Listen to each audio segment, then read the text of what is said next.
Hello everyone, and I'm Autobot Sonic the Telltale Gamer, bringing latest and everything Telltale games, Transformers, and more. For today's review, we're going to be looking at Transformers Cyberverse Season 2, Episode 9, Spotted, and I gotta say, after the past crazy 3 episodes we've had before, we had Dark Birth with Starscream enacting his genocide plan, Episode 7 Parlay with Slipstream's death at the hands of Bludgeon, and then last episode with Starscream's children with literally turning into a horror movie, having everyone getting devoured by scraplets. I gotta say, it's nice to have a much more calmer episode, per se, but at the same time, though, it does feel a little underwhelming compared to the other episodes, which is kind of disappointing to see, considering how much I said, oh, every episode of Cyberverse has always been better than the last one, and unfortunately, that streak seems to have been broken with this, but this episode is not a bad episode. It does have a few cons that I'm going to talk about, but it's not a horrible episode like, let's say, some episodes in Season 1 were. So, it's still a good episode. I enjoyed it. We're going to go ahead and see everything this episode did right and what it did wrong. So, starting off already, this episode starts off with seemingly some sort of flashback where we see that Cheetor's essentially been monitoring Bumblebee Windblade for the entirety of Season 1. We first cut back to the very first episode of the series, back in episode 1, Fractured, when Bumblebee and Windblade are battling Thundercracker. We see Cheetor hiding behind like a bunch of rocks in the desert as he watches them fight. Then it cuts a few episodes ahead to, I believe it was Whiteout, when Windblade's battling Slipstream in the Arctic, and again, Cheetor is still there watching them.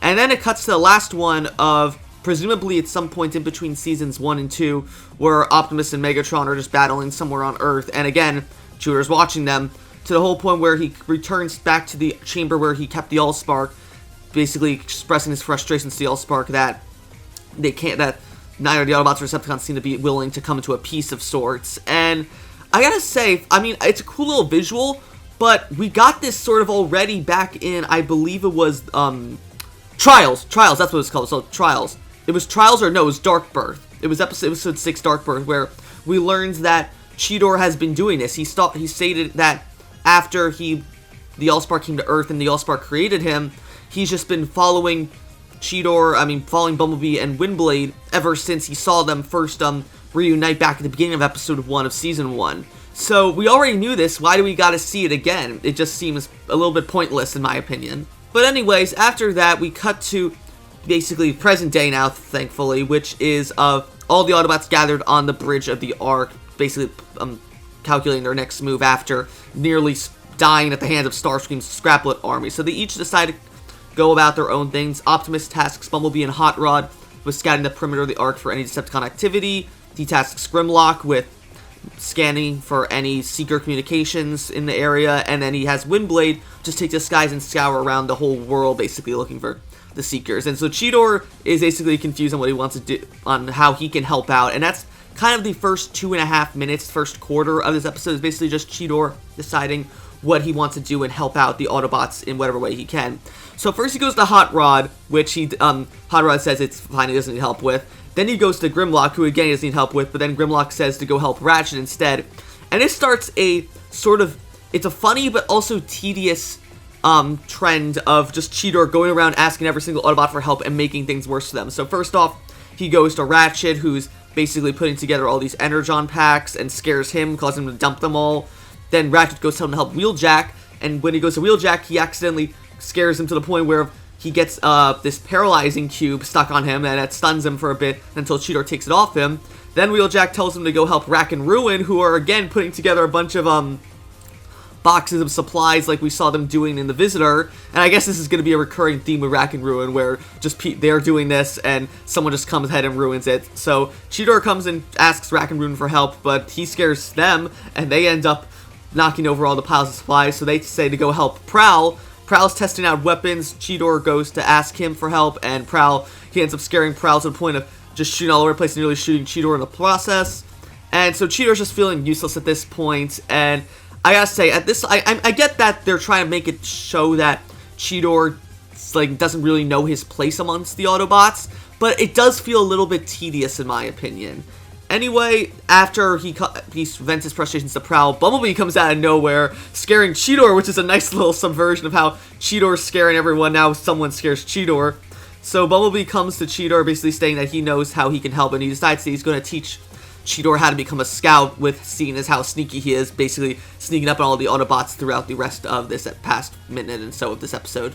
Bumblebee essentially gets Cheetor outside of the arc, basically trying to teach him how to be a scout. So first thing is just to be sneaky and gather intel, essentially. So he tasks Cheetor with just going about sneaking around the arc to get stuff for him. So first he ends up getting a few Energon packs for Ratchet, then he gets the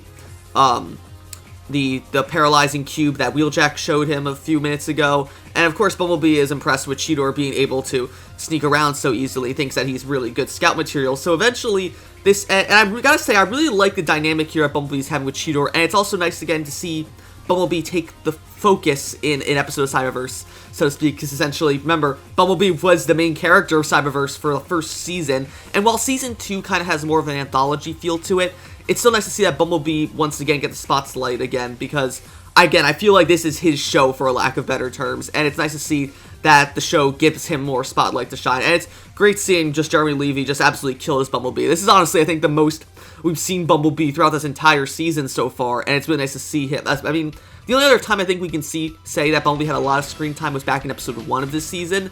So yeah, after nearly half this season without too much Bumblebee, it's nice to have him take the spotlight again. Which I understand that, yes, you can't have Bumblebee be the main character of the entire show, but it's nice to just have him featured as a main character for a couple episodes in the season. But anyway, after Cheetor retrieves all the objects for Bumblebee, he next tasks him that he's going to be telling him how to basically track an enemy. So Bumblebee says that he's going to go play hide and seek with Cheetor, where he's going to run away and hide. It's up to Cheetor to find him. And eventually, so Bumblebee ends up going to hide, and Cheetor eventually starts prowling around looking for him and eventually finds him. But it's not just a game anymore, as he's been taken captive by Nova Storm and Thundercracker. So Bumblebee tells Cheetor to make a run for and report the Seekers back to Optimus. And for some reason, we get this really long, dragged-out chase where, first off, after knocking out Bumblebee, the Seekers chase Cheetor throughout the forest. And Cheetor decides, instead of going back to the Ark, decides to just open up a random ground bridge in the same tunnel that Hot Rod and Bumblebee went through back in The Visitor. He opens up a ground bridge there, and that takes them to the Arctic that eventually Bumblebee ends up following them through. And we get this dragged-out chase scene with Bumblebee and Cheetor running away from all the Seekers through all these different portals across different parts of the world. And I've got to say, like, it looks nice, but again, I don't really understand the point of this. Couldn't Cheetor have easily just gone back to the Ark and warned Optimus and everyone about what was going on, like Bumblebee wanted him to? But I digress. Anyway, the chase continues until eventually Bumblebee and Cheetor give the Seekers a slip and end up retreating back to the Allspark chamber that Cheetor had the Allspark in back in episode 5. So, but once they're there, they get captured by Acid Storm, who was already there with Starscream and all the other Seekers. And how they got there, I don't know. Maybe Starscream knew it was there because of his connection to the Allspark. But again, that's just something that's sort of just glossed over, and I wish they took more time to elaborate. But Starscream's plan here is, now that he's got Bumblebee and Cheetor captured, is that he plans to, that basically admires Cheetor for the fact that they're both basically run by the Allspark, so to speak. And Starscream plans to essentially have Cheetor's spark merge back into the Allspark, and therefore merged with Starscream as a result, so they can become one super powerful being. And Bumblebee, of course, doesn't want this, so Starscream decides to go ahead and try to kill Bumblebee by merging his spark into a Scraplet instead. So with this machine that Acid Storm sets up, Starscream straps Bumblebee into one side and a Scraplet into another, preparing to transfer Bumblebee's spark to the Scraplet.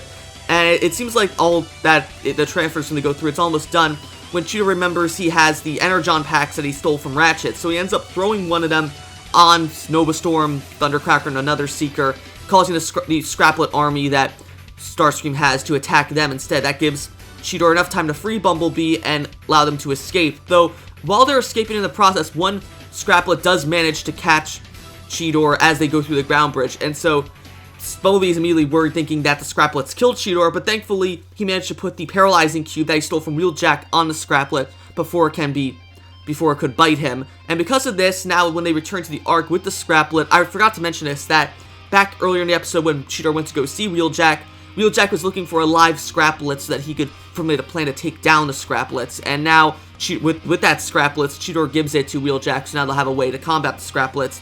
And Optimus sees this as a total victory for the Autobots and gladly inducts Cheetor as an official Autobot scout alongside Hot Rod and Bumblebee.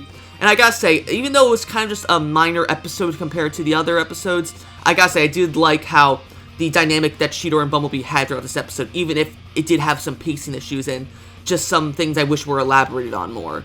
And so, that was my review of Transformers Cyberverse Season 2 Power of the Spark Episode 9 Spotted. If I had to rank this episode, I would give it an 8 out of 10. Definitely a good episode. It's a lot lighter in tone compared to the past 3 episodes that we've gotten. And it's great to have a Cheetor-focused episode, especially one that has focused on his relationship with Bumblebee as well, who we've been missing out a lot on this show. I know not every episode should be focused on Bumblebee, but again, he is, for lack of better terms, the main character of this show. At least he was back in Season 1. So it's nice to see that Bumblebee still has a major role to play in this show, and that he acts as sort of a mentor now for Cheetor. Very reminiscent of, in fact, his appearance in Robots in Disguise 2015, where he was the leader of that group as well. And I gotta say, with the plan now that we have a live Scraplet that can be used to counteract Starscream's Scraplet army, it seems like things are going to be heating up as we get towards the end of battling Starscream towards the end of this season. So that's going to be it for this review. I'll be back soon with Episode 10, Secret Science. If you like this review, be sure to like, comment, and of course subscribe, and I will see you guys later. Take it away, Bumblebee. Bumblebee out.